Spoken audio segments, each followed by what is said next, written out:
seulement de son esprit, alléluia. Car c'est son esprit qui connaît toutes choses. Commence à prier au fond de toi. Dis à l'esprit de l'Éternel, je te recommande ma vie, alléluia. Viens m'assister. Toi mon aide, mon consolateur, mon intercesseur. J'ai besoin de toi en ce moment. Car celui qui connaît tes besoins, car celui qui connaît tes pensées, lui seul qui peut te connecter cet après-midi avec le Dieu de Dieu. Il est venu pour élever le nom de Jésus-Christ. Ce n'est que lui seul qui peut t'ouvrir les yeux pour que tu comprennes cet après-midi la gloire de l'agneau. Alléluia. Lui seul peut te révéler Jésus-Christ. Il est là cet après-midi. Sentons encore sa présence. Laisse-lui nous toucher. Laisse-lui nous guérir. Laisse-lui nous délivrer. Parce que la Bible dit, quand lui se présente, les esprits mauvais prennent fuite. Parce qu'ils ne peuvent résister devant sa présence. Oh Père très saint, nous voulons t'élever cet après-midi. Au nom de Jésus, nous te recommandons ce moment que tu veux nous donner le pain de vie. Parce que ton Esprit Saint illumine les yeux de tout et chacun de nous, alléluia. Afin que nous contemplons la gloire que tu as réservée pour les saints cet après-midi. Nous te recommandons ce moment, alléluia. Que le Saint-Esprit de Dieu prend les devants. Que le Saint-Esprit de Dieu prend la direction. Que le Saint-Esprit de Dieu enseigne. Que le Saint-Esprit de Dieu touche les cœurs de tout et chacun de nous. Au nom de Jésus, nous t'ainsi prions et nous te disons Amen. Amen. Acclamons une fois encore le roi des rois. Amen. Hein? Amen. Nous allons prendre place au nom de Jésus-Christ. Depuis la semaine passée, nous avons commencé un enseignement que nous avons intitulé les 3 dimensions du Saint-Esprit.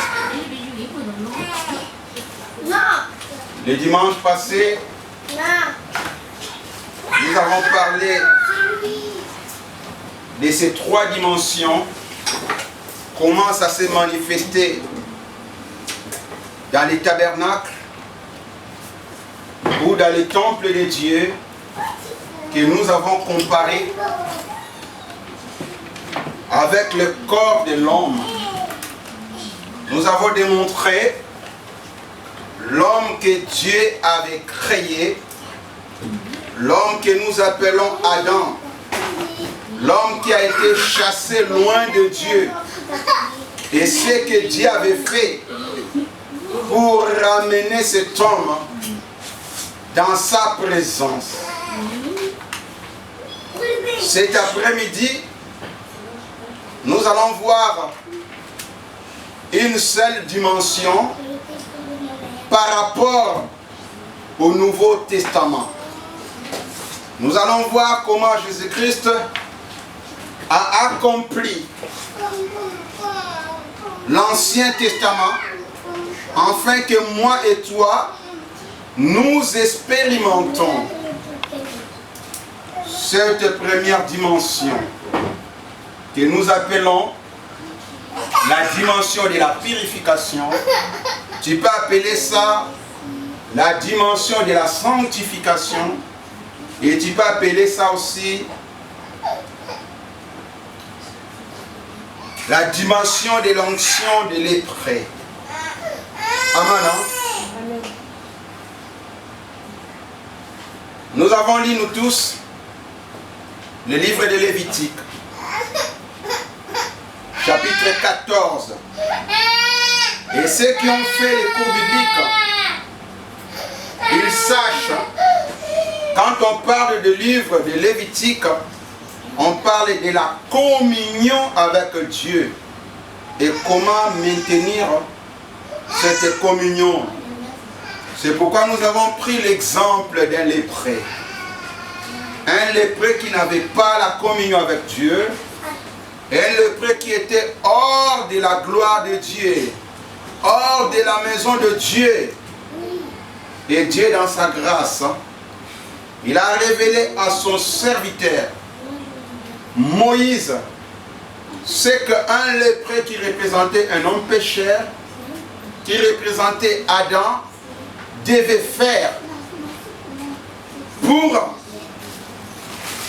expérimenter une fois encore cette communion qu'il avait perdue. Aujourd'hui, nous allons voir dans le Nouveau Testament, précisément dans les épîtres, comment l'apôtre Paul va nous démontrer ce que Jésus-Christ avait fait pour que nous expérimentons une fois encore cette communion que Adam avait perdue.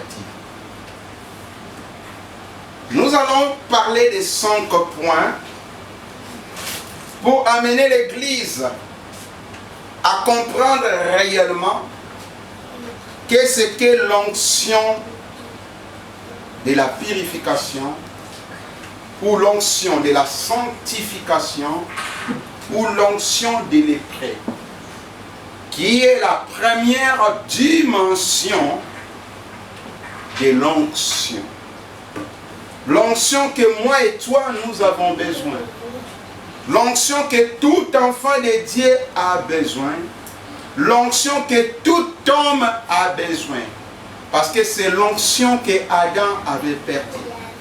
C'est l'onction de la purification qui permettait à Adam de communier avec Dieu.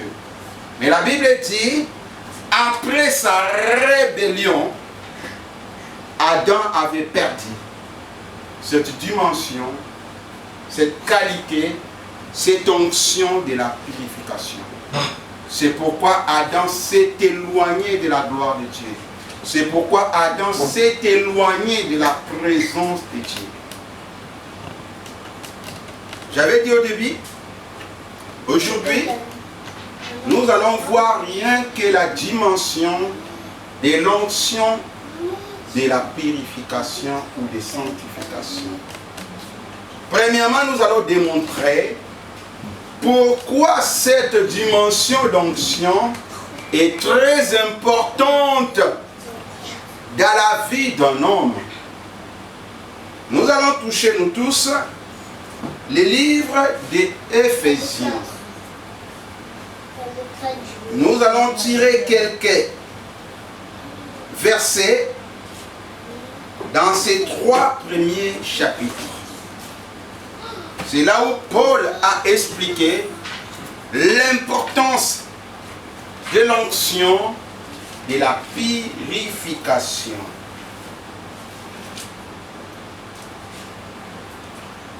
Cette onction, ça ne concerne pas seulement les enfants de Dieu, mais ça concerne tout homme. Tout homme que Dieu a créé a besoin de cette onction. La Bible nous dit une chose. Avant même que Dieu fonde la terre et les cieux, avant sa création, Dieu a fait une chose que nous appelons la prédestination. L'élection de Dieu. Dieu, dans son plan ou dans son programme, il avait déjà préparé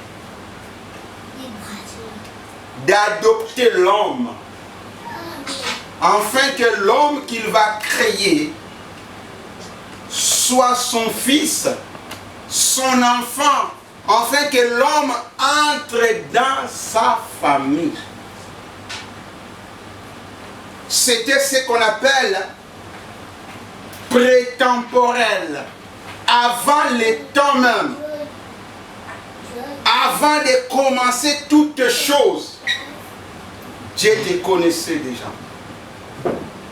Quand Dieu a pris son stylo pour tracer son plan, il a d'abord commencé à prédestiner. Quand on parle de la prédestination, c'est une destination que Dieu a préparée d'avance. Dieu savait déjà